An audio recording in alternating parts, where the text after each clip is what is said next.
One of the things I'm learning, having taught this class now, going into my sixth semester, and I taught it for 2 semesters as an independent study, two things. First of all, I always hear from students the comment, why do people do such horrible things in the Bible? The answer to that is people do horrible things everywhere. They do horrible things in real life throughout history. And the Bible is just more honest about it than most books are. The other thing I often hear is people tend to think very literally about things that shouldn't always be taken literally, but it's hard when you read the Bible because some of this is quite literal. I mean, the story in 2 Samuel is literally a history of what goes on between Amnon and who apparently his half-sister Tamar. You'll be confused when it says that she is the sister of his brother Absalom. Perhaps that means that Absalom was born of another mother, as was Tamar. So in a sense, Absalom, although he and Amnon and Tamar are all children of David, they may be from different mothers. At least Absalom and Tamar are probably from one, Amnon from another. That's a possibility, or it's just a way that they've phrased it. In any case, it's incest and it's rape, and it's difficult to read.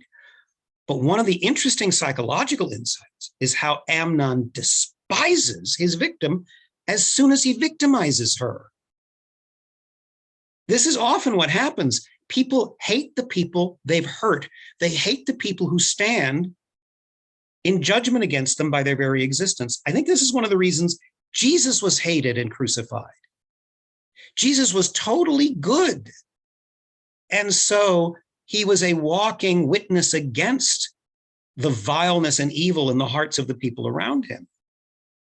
Well, that's the case with Tamar as soon as Amnon takes advantage of her. And it's interesting that Absalom is angry about this. This begins Absalom's rebellion against David, which will develop over the next several chapters. Notice as well that it was prophesied to David after his crime with Uriah and Bathsheba that there would be contention in his family. Now, this isn't necessarily God magically making this happen. This is a natural outgrowth of consequences. When David became established in Jerusalem as king and was not living hand to mouth as he had been when Saul was chasing him, he got so complacent and comfortable that he committed murder and adultery. And someone who would be in that position probably isn't taking the time to be a good father to his many children from multiple wives and concubines. So this is probably a natural outgrowth, not simply of David's sin with Uriah and Bathsheba, but of perhaps a sinfulness that David had fallen into in not being the man he should have been, especially after he was comfortable as king. But the part I want to talk about today is this, and this is where I think people do get confused about what do you make of the Bible? How can you take things like this literally? Let me go to the right spot here. Here we go. This is from Luke today. The apostles said to the Lord, "Increase our faith." He replied, "If you have faith as small as a mustard seed, you can say to this mulberry tree, be uprooted and planted in the sea, and it will obey you." The comparable passage in Matthew, he doesn't say mulberry tree, he says mountain. He says, if you have faith the size of a mustard seed, you could say to this mountain, be thou removed into the sea, and it will go.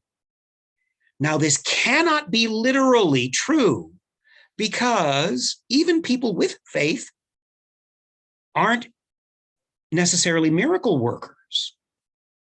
I mean, if we were to take this as literally true, what would we make of the fact that even if we try to have faith, we can't go around saying, homework, do yourself, or cup, I want you to come to my lips without me lifting you.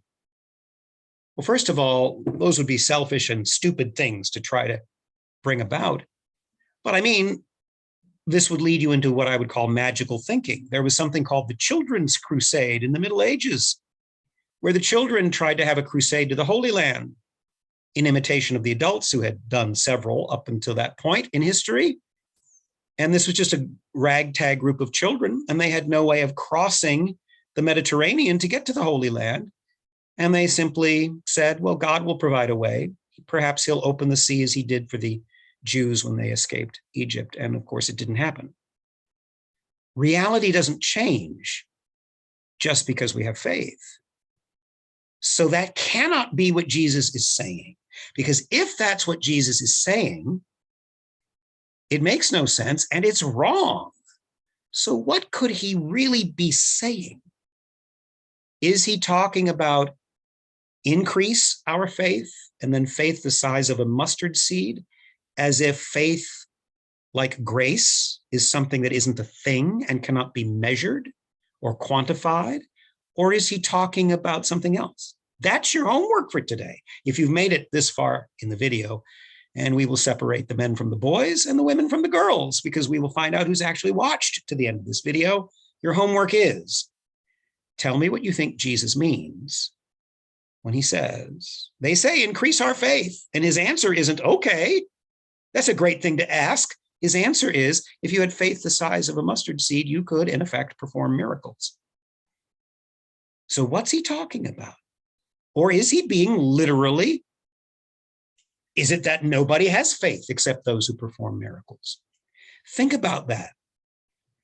I'm curious what you might say. And of course, if you have other things to say about any of the other readings, feel free. We now begin in 2 Samuel to see the development of the rebellion of Absalom against his father, for what perhaps is a good reason. Also, keep your eye on Jeremiah and remember what this is about. The inhabitants of the southern kingdom are about to be invaded and taken prisoner into Babylon. God keeps telling Jeremiah this, and Jeremiah keeps telling those people that, and they won't listen. They won't change their ways. So don't lose the thread. Even though we're reading a chapter a day, try to keep in mind what's come before us.